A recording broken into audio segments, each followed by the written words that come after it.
നിങ്ങളുടെ favourite shows ഇനി ഒരിക്കലും മിസ്സാവില്ല. ഇപ്പോൾ C5 കാണും നിങ്ങളുടെ ഫേവറേറ്റ് ഷോസ് തികച്ചും സൗജന്യമായി.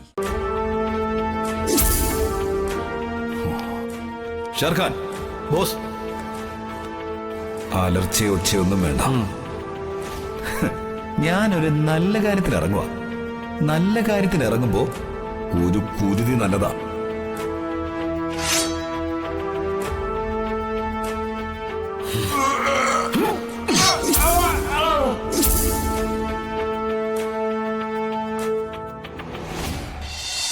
നമുക്കിടയിൽ ഈ ഒരു ചോദ്യം തന്നെ തെറ്റാണ്. എന്നിട്ടെന്താ കണ്ണിലൊരു കലക്കം? അത് വിവാഹം കഴിഞ്ഞ് ഭർത്താവിന്റെ വീട്ടിലേക്ക് പോകുന്ന ഏതൊരു പെണ്ണിന്റെ കണ്ണിലും നനവുണ്ടാവും. ഇത്രയും കാലം ഒരുമിച്ച് ജീവിച്ച സ്വന്തം അച്ഛനമ്മമാരെയും സഹോദരങ്ങളെയും വീടും ഒക്കെ നഷ്ടപ്പെട്ടു വന്നതിന്റെ സങ്കടം ഒരു പെണ്ണിനും പറഞ്ഞറിയിക്കാൻ പറ്റില്ലത്. ഒരു പെണ്ണിന്റെ ലൈഫിന്റെ ആദ്യ പകുതി സ്വന്തം മാതാപിതാക്കൾക്കൊപ്പം ആവും, പിന്നീടുള്ള പകുതി ഭർത്താവിനൊപ്പം, പിന്നെ അവരുടെ ലൈഫിനൊപ്പം അവരുടെ ഇഷ്ടങ്ങൾ നോക്കി ജീവിക്കാം. ഇതൊക്കെ അച്ഛമ്മ പറഞ്ഞു തന്നതാ വിവാഹം കഴിക്കാൻ പുറപ്പെടുന്നതിന് മുമ്പുള്ള ഒരുക്കങ്ങളെ കുറിച്ച്. ഞാൻ ആദ്യമായിട്ടാണ് വിവാഹം കഴിക്കുന്നത്, അതുകൊണ്ട് അത്തരം കാര്യങ്ങളൊന്നും വലിയ പിടുത്തല്ല കേട്ടോ. അപ്പൊ എനിക്ക് വിവാഹം കഴിച്ച മുന്നേ എക്സ്പീരിയൻസ് ഉണ്ടെന്നാണോ പറഞ്ഞു വരുന്നത്? ഞാൻ അങ്ങനെ അർത്ഥാക്കിയില്ലേ, ഒരു തമാശ പറഞ്ഞെന്ന് മാത്രം. വിഷമിക്കണ്ട, ഇനി എപ്പോഴും ഞാനില്ലേ കൂടെ. ഇനി വർഷയുടെ മാതാപിതാക്കളും സഹോദരങ്ങളും ബന്ധുക്കളും എല്ലാം ഞാനാ. എന്റെ ലോകം വർഷയുടെ ലോക. അങ്ങനെ ചിന്തിക്കുമ്പോഴും പെണ്ണിന്റെ കണ്ണു നനയും അല്ലേ? പക്ഷെ അത് സങ്കട കണ്ണീരല്ല, സന്തോഷ കണ്ണീരായിരിക്കുമെന്ന് മാത്രം. എന്താ, ശരിയല്ലേ? അച്ഛനമ്മമാരെ കാണണമെന്ന് ആഗ്രഹിക്കുമ്പോഴെല്ലാം അതിനെല്ലാം അനുവദിക്കുമെന്ന് സമ്മതിച്ചിട്ടുണ്ടല്ലോ. അത് മാത്രം മതി ഈ സങ്കടങ്ങളെല്ലാം മറക്കാൻ.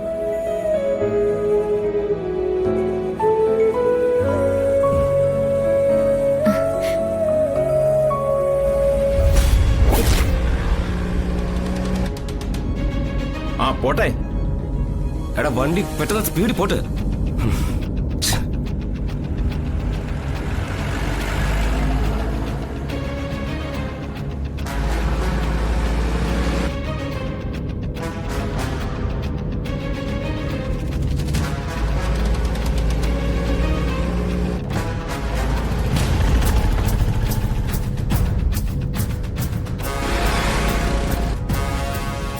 കുറച്ചു നേരായിട്ടൊരു വണ്ടി നമ്മുടെ കാറിനെ ഫോളോ ചെയ്യുന്നുണ്ടല്ലോ.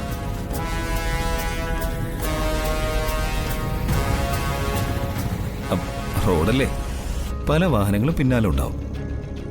അവരും റോഡ് ടാക്സ് കൊടുക്കുന്നവരാണല്ലോ. ആ കാറ് നമ്മുടെ കാറിനെ തന്നെ പിന്തുടരുന്നത് പോലെ.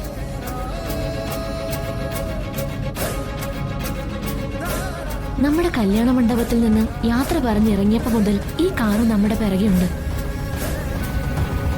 ഓഹോ, അങ്ങനെയാണോ? ഡ്രൈവർ, കുറച്ചുകൂടെ സ്പീഡിൽ വിടും.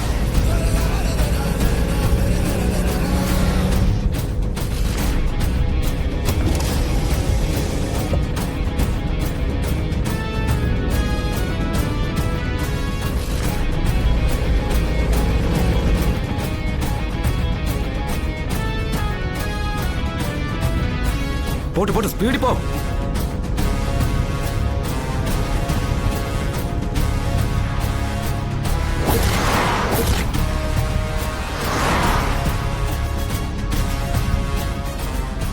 പേടിക്കണ്ട. ആരാ അവര്? അറിയില്ല. വർഷയുടെ പേടി മാറിയോ?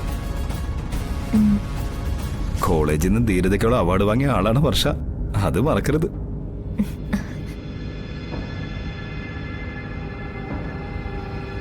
ധീരതയ്ക്കുള്ള അവാർഡ് നേടിയതിലൂടെ എന്റെ കോടികളാ നീ തുലച്ചത്.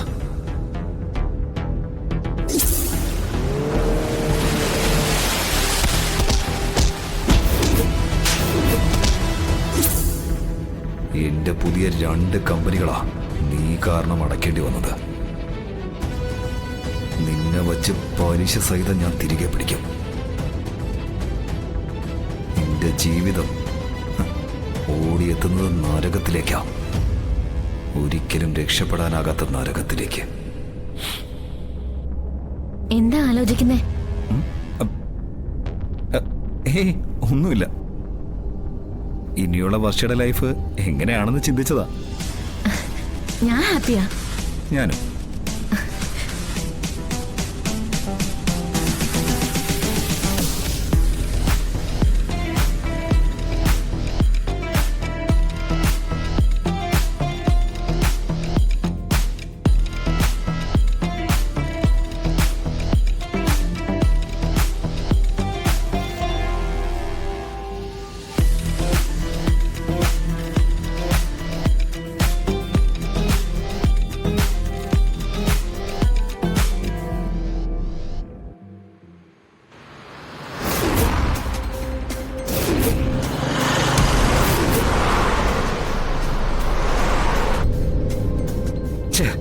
വണ്ടി ഇതെങ്ങോട്ട് പോയി? എന്നോടാണോ ചോദിക്കുന്നത്? മിസ്സായെന്ന് തോന്നുന്നു ആ വണ്ടി.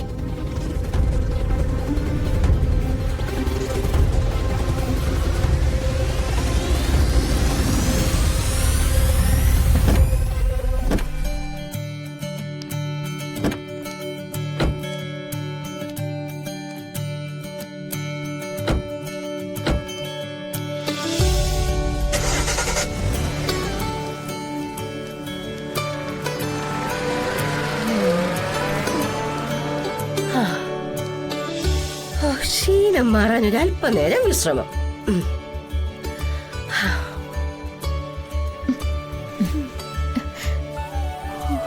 എനിക്കിപ്പോ സന്തോഷമായി.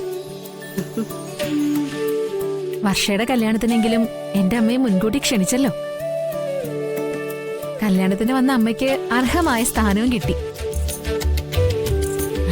അമ്മയ്ക്ക് വലിയ സന്തോഷമായി.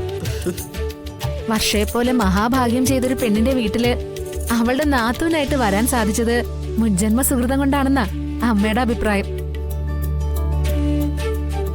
വിക്രമിന്റെ സഹായത്തോടെ മനോജ് ഒരു സ്റ്റാർട്ടപ്പ് ബിസിനസ് തുടങ്ങാൻ പോവാ.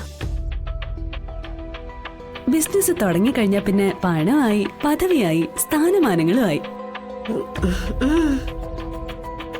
എന്റെ വീട്ടുകാർ പിന്നെ മനോജിനെ 2 കൈ നീട്ടി സ്വീകരിക്കും. എല്ലാത്തിനും കാരണക്കാരനായ വിക്രം വർഷ വഴി വന്ന ഭാഗ്യമാണെന്ന് എനിക്ക് പറയേണ്ടി വരും. എന്റെ അനിയത്തി ഇപ്പൊ കൊട്ടാരം പോലുള്ള വീട്ടില് ആട്ടുതൊട്ടിൽ നിന്ന് ഊഞ്ഞാലാടി രസിക്കുകയായിരിക്കും. ആർക്കും പണം വാരി കൊടുക്കുന്നവനല്ലേ വിക്രം. എന്റെ പെമ്മക്കടെ വിവാഹം നടത്താനുള്ള കാശ് തീർച്ചയായിട്ടും അവന് ഏടത്തേക്ക് തന്നിരിക്കും. അതിലാരും ഇവിടുന്ന് കയറി ഇടങ്കോലിടാതിരുന്നാ മതി.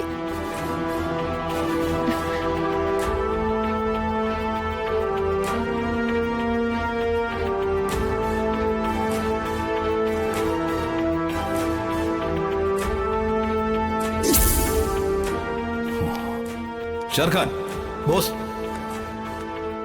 അലർച്ചയോ ഒച്ചയൊന്നും വേണ്ട. ഞാനൊരു നല്ല കാര്യത്തിന് ഇറങ്ങുക. നല്ല കാര്യത്തിന് ഇറങ്ങുമ്പോ ഒരു കുരുതി നല്ലതാ.